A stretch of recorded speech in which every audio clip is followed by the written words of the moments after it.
Here we have a used 2012 Ford Escape.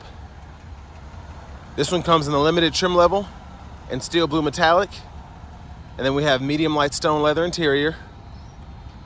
The powertrain consists of a 240 horsepower, 3-liter naturally aspirated V6 engine. And that's mated to a 6-speed automatic transmission. And then this Escape just has a little over 69,000 miles on it, so pretty low miles. Coming around to the front end here. Love that look. We have halogen headlamps, halogen fog lights, but this one, as you can kind of tell by the miles, has been kept in pristine condition. The chrome on the grill still looks good. It's a very good looking SUV, even for a 2012 model. And then we have these 17-inch polished aluminum wheels. And as we come around to the driver's side here, power door lock controls are here, power mirror controls are here, so that's off, and we can adjust like this, or we can pick a side and adjust there. And then we have our one touch down driver's side window, and then regular power windows for the other 3 doors, and then we can unlock and lock our windows there. And then storage in the door panel. Headlamp controls are here, so this is parking lights off, automatic, and then we can pull that to turn our fog lights on. And then these 3 buttons are for the gauge cluster. So right in there where it says driver door, that's what I'm changing there. So I can do all of that from there, but I'll go in depth a little later. There's a hood release, and then we have a foot pedal brake, and to release that foot pedal brake, you just pull that there. And here we have our driver's seats. We have a power seat bottom and then manual seat back. But I have that seat up front adjusted for someone of my size, being 6'3" with longer legs. So let's go ahead and check out this space back here. So pretty impressed by the leg room here. And then the headroom isn't too bad either. It kind of slopes back up towards the back. So I have a couple inches of headroom there.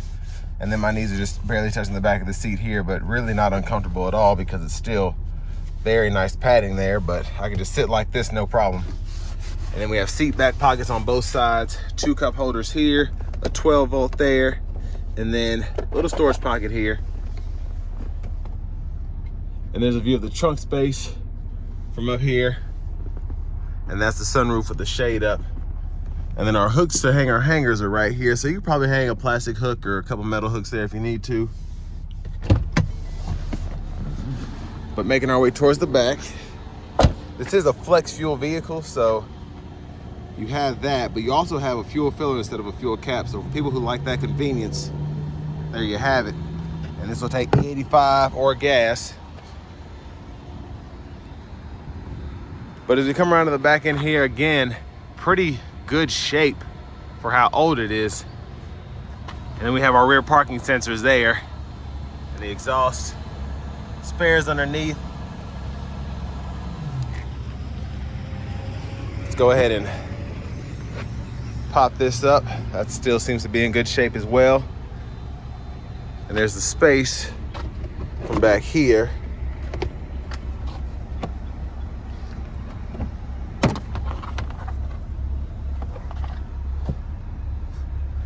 And we also have the cargo shade here as well.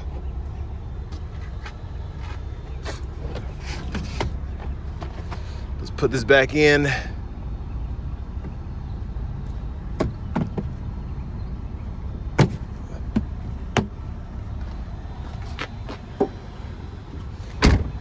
And then if you want to pop the glass, hit this button here, pull there, and that's how you can do that. You can just close it back.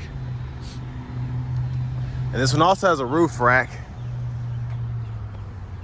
if you want to utilize that at all. But back to this side, if you want to fold this seat down, just pull this lever here, and then when the seat's up far enough, that'll fold flat, and then pretty easy to just pop it back into place there.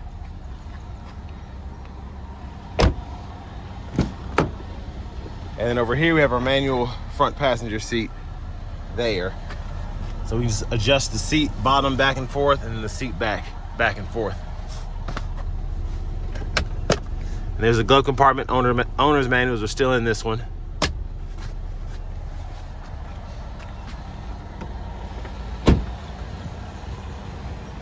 But as we come back around to the front, let's go ahead and take a look in the engine bay.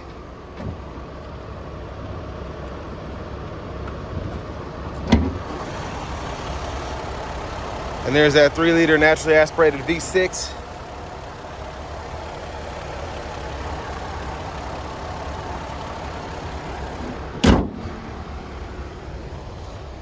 But now let's go ahead and hop back in the driver's seat.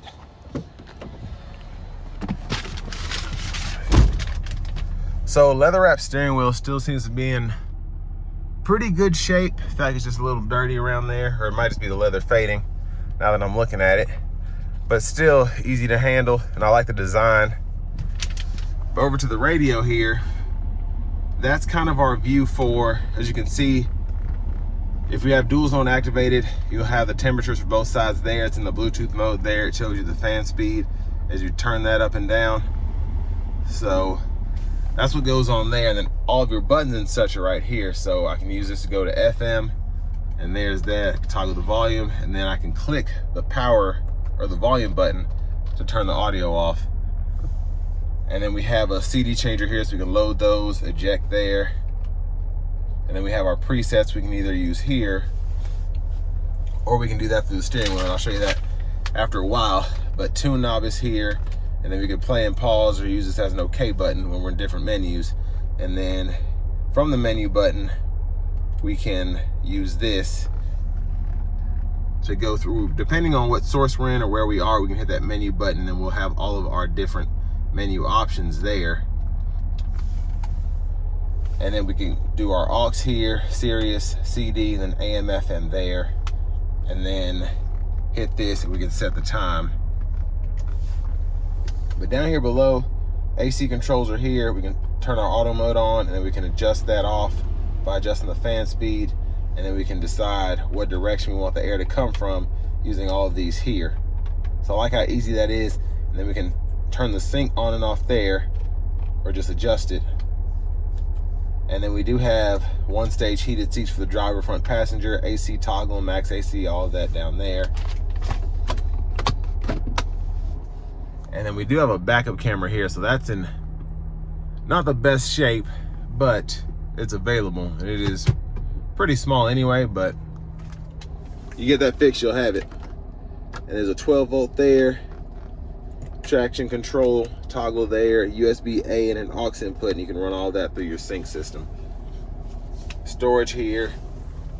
And then for the shifter, you just pull this, reverse, neutral drive, then your low gear there. And then when you're in drive, you can also turn on that downhill brake control there, and it'll illuminate on that right side.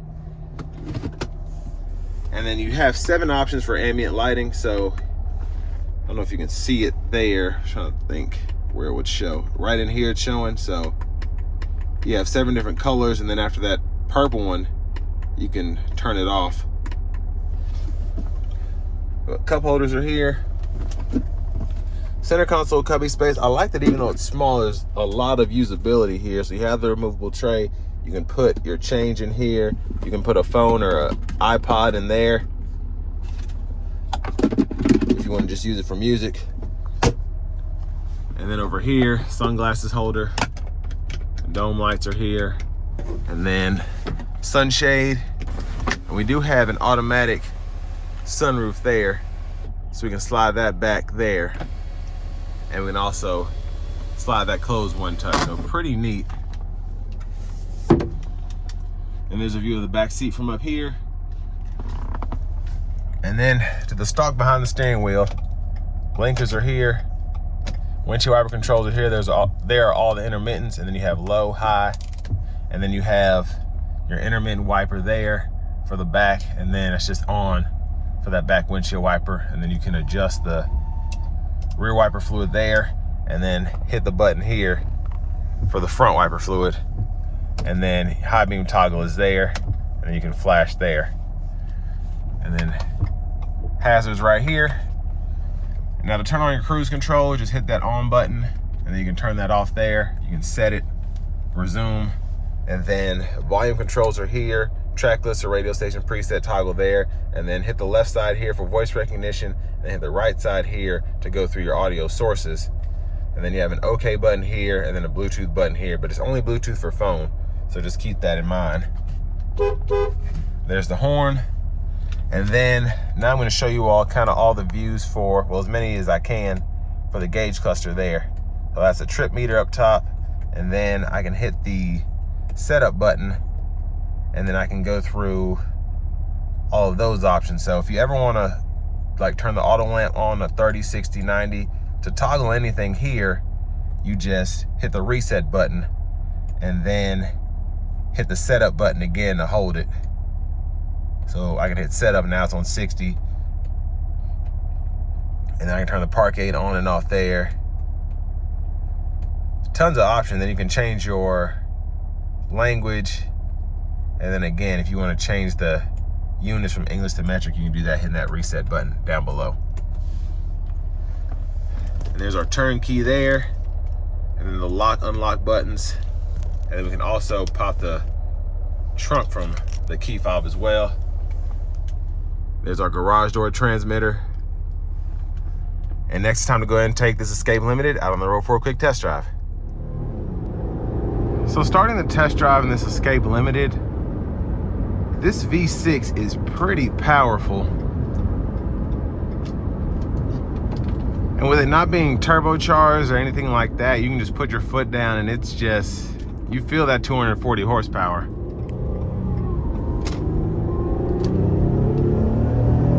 Yeah, great pull from this thing.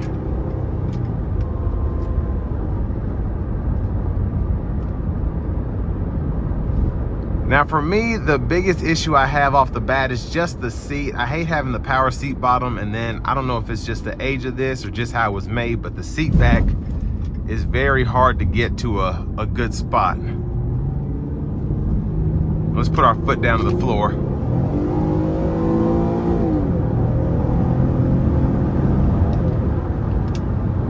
Yeah, it's very, very strong.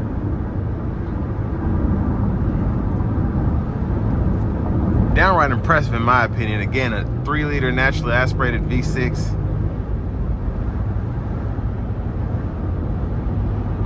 Great power output. Now coming down the interstate here, the ride is pretty solid. Wind noise is just a bit prevalent. And then the tire noise, it's not bad.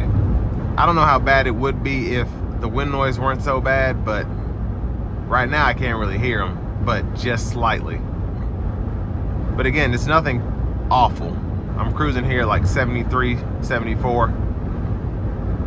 So you're going to have to put up with some wind noise, especially with a vehicle this age and just how it was made. But again, nothing that would bother me or keep me from purchasing one.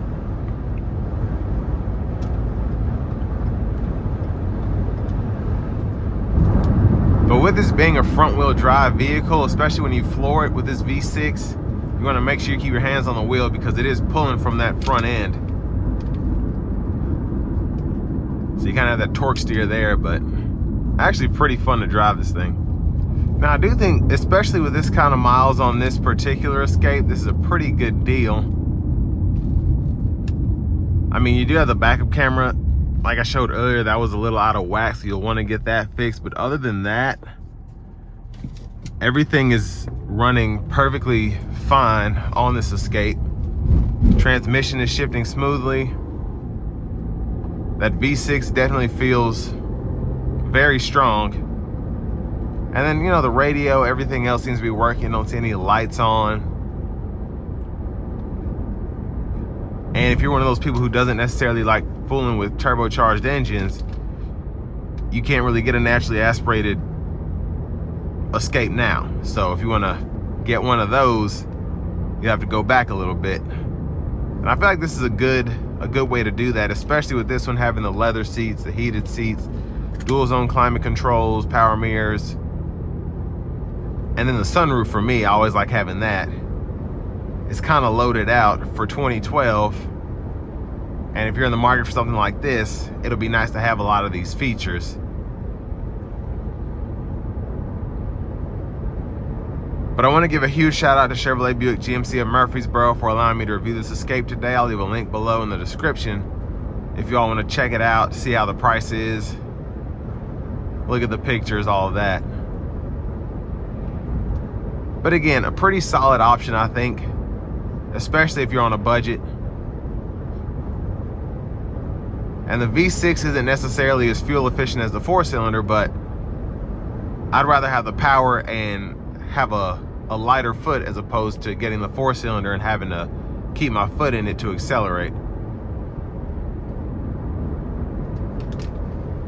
But just super impressed by how that V6 got up and went. It was pretty crazy.